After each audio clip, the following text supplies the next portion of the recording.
மயமுடகு நேயர்களுக்கு வணக்கம். நீங்கள் இணைந்திருப்பது மையத்தின் இரவு நேர பிரதான செய்திகளுடன். முதலில் தலைப்புச் செய்திகள். மாகாண மட்டத்தில் குற்றப்புலனாய்வு பிரிவு ஆனந்த விஜயபாலா சுட்டிக்காட்டு.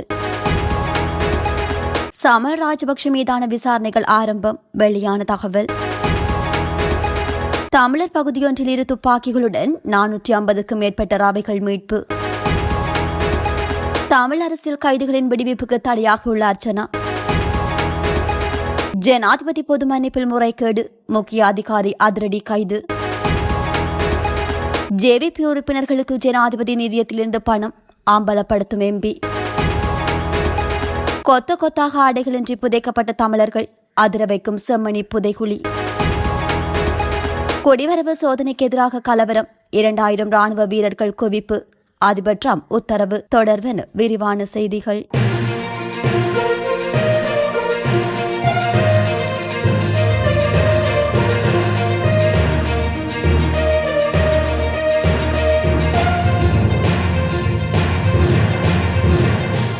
மாகாண மட்டத்தில் குற்றப்புலனாய்வு பிரிவுகளை திறப்பதற்கு நடவடிக்கை எடுக்கப்பட்டு வருவதாக பொது பாதுகாப்பு அமைச்சர் ஆனந்த விஜயபால தெரிவித்துள்ளார். குற்றப்புலனாய்வு துறைக்கு கிடைக்கும் முறைப்பாடுகள் மீதான விசாரணைகளை விரைவுபடுத்தும் நோக்கில் மாகாண மட்டத்தில் குற்றப்புலனாய்வு பிரிவுகளை திறக்க அரசாங்கம் முடிவு செய்துள்ளதாக அமைச்சர் குறிப்பிட்டுள்ளார். வடமத்திய மாகாண குற்றப்புலனாய்வு பிரிவுகளை திறக்க வைக்கும் நிகழ்வில் கலந்து கொண்டு உரையாற்றுகையிலேயே அவர் இதனை குறிப்பிட்டுள்ளார். அதன்படி எதிர்காலத்தில் குற்றங்கள் தொடர்பான முறைப்பாடுகளை ஒவ்வொரு மாகாண மக்களும் மாகாண மட்டத்தில் நிறுவப்பட்டுள்ள குற்றப்புலனாய்வு பிரிவுகளுக்கு வழங்க முடியும் என்றும் அவர் மேலும் தெரிவித்துள்ளார். குற்றப்புலனாய்வு துறையின் விசாரணைகள் மேலும் திறம்பட செய்வதும், அந்த துறைக்கு வரும் முறைப்பாடுகளின் எண்ணிக்கையை குறைப்பதும், மாகாண மட்டத்தில் தொடர்புடைய விசாரணைகளை தொடங்குவதும் இந்த விசாரணை பிரிவுகளை நிறுவுவதன் முக்கிய நோக்கமாகும் என்றும் அவர் மேலும் குறிப்பிட்டுள்ளார். மோசடி சம்பவம் தொடர்பாக முன்னாள் சபாநாயகரும் முன்னாள் அமைச்சருமான சமல் ராஜபக்ஷவுக்கு எதிராக விசாரணைகள் ஆரம்பிக்கப்பட்டுள்ளதாக லஞ்ச ஊழல் விசாரணை ஆணைக்குழு வட்டாரங்கள் தெரிவித்துள்ளன. அதன்படி மேற்படி ஆணைக்குழுவுக்கு அழைத்து அவரிடம் விசாரணைகளை மேற்கொள்வதற்கு நடவடிக்கை எடுக்கப்பட்டுள்ளதாகவும் அந்த வட்டாரங்கள் தெரிவித்துள்ளன. தமக்கு சொந்தமில்லாத சொத்துக்கள் போராட்ட காலத்தில் அழிவடைந்துள்ளதாக தெரிவித்து 1 கோடிக்கும் அதிகமான நட்டீட்டை அவர் பெற்றுக் கொண்டுள்ள சம்பவம் தொடர்பாகவே மேற்படி விசாரணைகள் ஆரம்பிக்கப்பட்டுள்ளதாக லஞ்ச ஊழல் விசாரணை ஆணைக்குழு தெரிவித்துள்ளது. இதேவேளை வேறு சம்பவங்கள் தொடர்பாக லஞ்ச ஊழல் விசாரணை ஆணைக்குழு அவரது புதல்வரான முன்னாள் ஊவா மாகாண முதலமைச்சர் ஷசீந்திர ராஜபக்ஷவிடம் கடந்த 5ஆம் தேதி விசாரணைகளை பதிவு செய்திருந்தது. இதேவேளை பல்வேறு ஊழல் மோசடிகள், முறைகேடுகள் தொடர்பாக முன்னாள் அரசியல்வாதிகள் 20க்கும் அதிகமானோருக்கு எதிராக லஞ்ச ஊழல் விசாரணை ஆணைக்குழு இக்காலங்களில் விசாரணைகளை ஆரம்பித்துள்ளமை குறிப்பிடத்தக்கது. வவுனியா ஹொரவப்பத்தனை வீதி ராம்பைக்குளம் பகுதியில் வீட்டு வளாகத்திலிருந்து T56 ரக துப்பாக்கிகள் 2உடன் 450க்கும் மேற்பட்ட ராவிகள் மீட்கப்பட்டுள்ளன. வீட்டின் உரிமையாளரினால் கழிவு தொட்டு ஒன்று அமைப்பதற்காக வீட்டின் பாவனையற்ற வாயில் முன்பாக குழாயொன்றினை JCBயின் உதவியுடன் நேற்று காலை வீட்டின் உரிமையாளர் தோண்டியுள்ளார். இதன்போது அக்குழியினுள் துப்பாக்கி மற்றும் ரவைகள் காணப்பட்டதை தொடர்ந்து வீட்டின் உரிமையாளர் போலீசாருக்கு தகவல் வழங்கியிருந்தார். சம்பவ இடத்திற்கு விரைந்த வவுனியா குற்றத்தடுப்பு பிரிவு போலீசார் மற்றும் தடவியல் பிரிவு போலீசார் வீட்டின் உரிமையாளர் மற்றும் வேலையாட்களிடம் விசாரணைகளை முன்னெடுத்திருந்தவர் குழியினில் ஒரு பையில் போடப்பட்டு ஒரு பையினுள் கட்டப்பட்ட நிலையில் காணப்பட்டு துப்பாக்கி மற்றும் ரவைகள் மீட்டெடுத்திருந்தனர். அதன் பின்னர் தடவியல் பிரிவு போலீசார் பகுப்பாய்வுகளை மேற்கொண்டதோடு மீட்கப்பட்ட துப்பாக்கி மற்றும் ரவைகள் 20 வருடங்களுக்கு மேற்பட்டதாக இருக்கலாம் என சந்தேகம் வெளியிட்டுள்ளது. அவை T56 ரக இரு துப்பாக்கிகளுடன் 450க்கும் மேற்பட்ட ரவைகள் இருந்தன எனவும் அவர் தெரிவித்துள்ளனர். மீட்கப்பட்ட துப்பாக்கி மற்றும் ரவைகள் போலீசார் எடுத்துச் சென்றமையுடன் மேலதிக விசாரணைகளின் பின்னர் நீதிமன்ற உத்தரவுடன் அவற்றை கொழும்புக்கு அனுப்புவதற்குரிய நடவடிக்கையினும் முன்னெடுத்துள்ளனர். நாடாளுமன்ற உறுப்பினர் ராமநாதன் அர்ஜுனாவின் முறையற்ற கருத்துக்களால் வடக்கு காணி விடுவிப்பு மற்றும் பயங்கரவாத தடை சட்டத்தின் கீழ் தடுத்து வைக்கப்பட்டுள்ள அரசியல் கைதிகள் விடுவிப்பு முற்றிலுமாக தடை செய்யப்படலாம் என முன்னாள் பாதுகாப்பு அமைச்சர் சரத் வீரசேகர தெரிவித்துள்ளார். இந்த விடயம் தொடர்பில் தனியார் பத்திரிகையொன்றுக்கு கருத்து தெரிவிக்கையிலேயே அவர் இவ்வாறு குறிப்பிட்டுள்ளார். அண்மையில் விடுவிக்கப்பட்ட 323 துறைமுக கொள்கலன்களில் விடுதலை புலிகள் அமைப்பின் தலைவர் வேலுப்பிள்ளை பிரபாகரனின் ஆயுதங்கள் இருந்ததாக உறுப்பினர் அச்சுதா தெரிவித்திருந்தார்.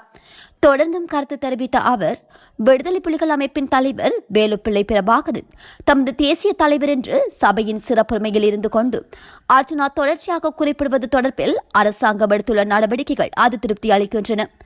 அர்ச்சுனா ராமநாதனின் கருத்துக்கள் மற்றும் செயற்பாடுகள் வடக்குக்கும் தெற்கிற்கும் இடையில் வீண் பிரச்சினைகளை ஏற்படுத்தும் வகையில் காணப்படுகின்றன. பிரபாகரன் தமது தேசிய தலைவர் என்று குறிப்பிட்டு நாடாளுமன்றத்தில் அவர் உரையாற்றுகின்றார். இது அரசியலமைப்புக்கு முற்றிலும் விரோதமானது. அர்ச்சுனாவின் கருத்துக்களை அரசாங்கம் அலட்சியப்படுத்துகிறது. ஆனால் இது இனங்களிடையில் சந்தேகத்தையும் முரண்பாடுகளையும் ஏற்படுத்தும். 323 கொள்கலன்களில் பிரபாகரனின் ஆயுதங்கள் நாட்டுக்கு கொண்டு வரப்பட்டுள்ளதாகவும் தமிழ் டயஸ் போர்க்கிடமிருந்து ஜனாதிபதி அனுரகுமார திசாநாயக்க நிதி பெற்றுள்ளதாகவும் அவர் குறிப்பிட்டுள்ளார். இதன் உண்மைத்தன்மை என்னவென்பதை அரசாங்கம் நாட்டு மக்களுக்கு வெளிப்படுத்த வேண்டும். நாடாளுமன்ற சிறப்புரிமையில் இருந்து கொண்டு விரும்பிய அனைத்தையும் குறிப்பிட முடியாது. அர்ச்சுனா குறிப்பிட்டுள்ள விடயங்கள் முன்னாள் போராளிகளுக்கும் உத்வேகம் அளிக்கும் வகையில் அமைந்து காணப்படுகின்றது. நகத்தால் கிள்ளியறிய வேண்டியதை கோடாரியால் வெட்டி வீழ்த்தும் நிலையை அரசாங்கம் உருவாக்கக்கூடாது என அவர் எச்சரிக்கை விடுத்துள்ளார். வெசாக் ஜனாதிபதி மன்னிப்பின் கீழ் ஒரு கைதி சட்டவிரோதமாக விடுவிக்கப்பட்டதாக கூறப்படும் குற்றச்சாட்டில் அனுராதபுர சிறைச்சாலையின் துணை ஆணையாளர் கைது செய்யப்பட்டுள்ளார். குறித்த கைது நடவடிக்கையானது குற்றப்புலனாய்வு திணைக்களத்தினால் மேற்கொள்ளப்பட்டுள்ளது. 2025 வெசா காலத்தில் வழங்கப்பட்ட ஜனாதிபதி மன்னிப்பை செயல்படுத்துவதில் ஏற்பட்ட முறைகேடுகள் குறித்து குற்றப்புலனாய்வு திணைக்களம் நடாத்தி வரும் விசாரணையின் ஒரு பகுதியாக இந்த கைது நடவடிக்கையானது மேற்கொள்ளப்பட்டுள்ளது. அதன்போது ஜனாதிபதியால் அங்கீகரிக்கப்படாத கைதிகளை சட்டவிரோதமாக விடுவிக்க பொது மன்னிப்பு தவறாக பயன்படுத்தப்பட்டதா என்று அதிகாரிகள் விசாரணைகளை மேற்கொண்டுள்ளனர். ஜனாதிபதியின் ஒப்புதல் இல்லாமல் ஒரு தண்டனை பெற்ற வங்கியாளர் விடுவிக்கப்பட்டதாக வெளியான தகவலை தொடர்ந்து சர்ச்சைகள் ஏற்படுத்தியுள்ளன. இந்த நிலையில் சம்பவம் தொடர்பில் காவல்துறை குற்றப்புலனாய்வு திணைக்களம் மற்றும் ஜனாதிபதி செயலகம் என்பன விசாரணைகளை ஆரம்பித்துள்ளன.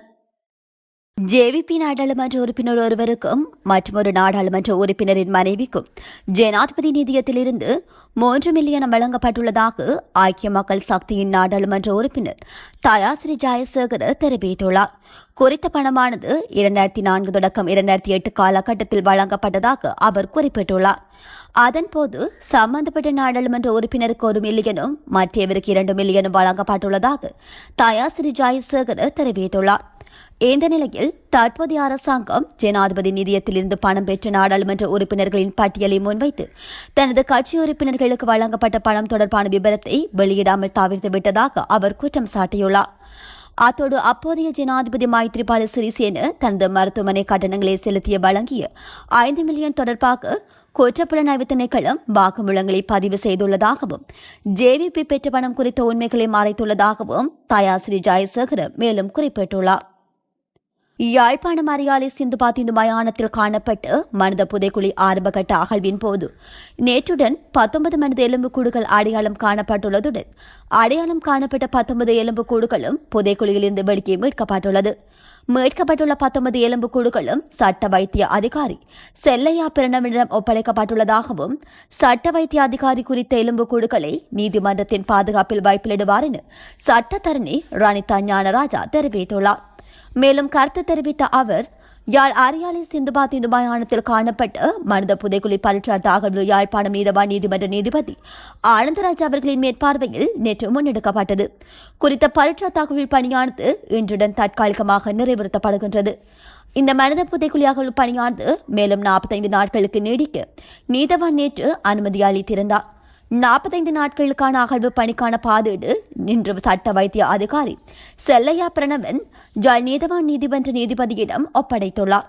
இதற்கமைய அடுத்த 3ஆம் கட்ட அகழ்வு பணிக்காக உத்தேச திகதியாக ஜூன் மாதம் 26ஆம் திகதி நீதவான் அனுமதித்துள்ளார்.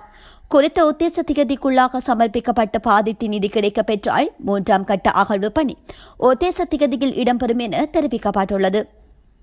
அமெரிக்காவில் முறையான ஆவணங்கள் இல்லாமலும் சட்டவிரோதமாக குடியேறியவர்களை கண்டறிந்தும் நாடு கடத்தி வருகிறார் அந்நாட்டு அதிபர் டொனால்டு டிரம்ப். இந்த நிலையில் அமெரிக்காவில் குடிவரவு சோதனைகள் நடவடிக்கைகளுக்கு எதிராக லாஸ் ஏஞ்சல்ஸ் நகரில் 2வது நாளாக போராட்டங்கள் தீவிரமடைந்துள்ளது. அங்கே 2000 ராணுவ வீரர்களை குவிக்க ட்ரம்ப் நிர்வாகம் உத்தரவிட்டுள்ளது. சனிக்கிழமையும் லாஸ் ஏஞ்சல்ஸ் மற்றும் பலமவுண்ட் நகரில் மத்திய படைகளுக்கும் போராட்டக்காரர்களுக்கும் இடையே மீண்டும் மோதல்கள் வெடித்தன. சட்டவிரோத குடியேற்றத்தை கண்டறிய செயல்படும் ICI நடத்திய குடிவரவு சோதனைகளை எதிர்த்து நூற்றுக்கணக்கானோர் தெருவில் கூடினர். கூட்டத்தை கலைக்க எல்லை பாதுகாப்பு படையினர் கண்ணீர் புகை குண்டுகளை பயன்படுத்தியுள்ளனர். வெள்ளிக்கிழமை நடந்த குடிவரவு நடவடிக்கையில் லாஸ் ஏஞ்சல்ஸ் முழுவதும் குறைந்தது 44 பேர் கைது செய்யப்பட்டனர். இதனைத் தொடர்ந்து சுமார் 1000 போராட்டக்காரர்கள் அரசு கட்டிடம் வெளியே கூடி சொத்துக்களை சேதப்படுத்தியதுடன் வாகன டயர்களை கிழித்து அதிகாரிகளை தாக்கியதாக உள்நாட்டு பாதுகாப்புத்துறை தெரிவித்துள்ளது. பதவியில்லாத புலம்பெயர்ந்தோரை அதிக அளவில் வெளியேற்றுவதற்கான ட்ரம்ப் நிர்வாகத்தின் முயற்சியின் ஒரு பகுதியே இந்த லாஸ் ஏஞ்சல்ஸ் நடவடிக்கை. இதற்கிடையே நாளொன்றுக்கு குறைந்தது 3000 ICE கைதிகளை இலக்காக நிர்ணயித்த ட்ரம்ப் தனது உறுதிமொழியை மீண்டும் வலியுறுத்தினார். ட்ரூத் சோசியல் தளத்தில் பதிலளித்த அதிபர் ட்ரம்ப், கலிபோர்னியாவின் கவர்னர் கேஸ்வின் மூலமும் லாஸ் ஏஞ்சல்ஸ் மேயர் கரன் பாஸின் தங்கள் வேலையை செய்ய முடியாவிட்டால் மத்திய அரசு தலையிட்டு கலவரங்கள் மற்றும் கொள்ளையர்கள் பிரச்சனையை சரியான முறையில் தீர்க்கும் என்று காட்டமாக பதிவிட்டுள்ளார். இத்துடன் மையத்தின் இரவு நேர பிரதான செய்திகள் நிறைவு பெறுகின்றன. நன்றி.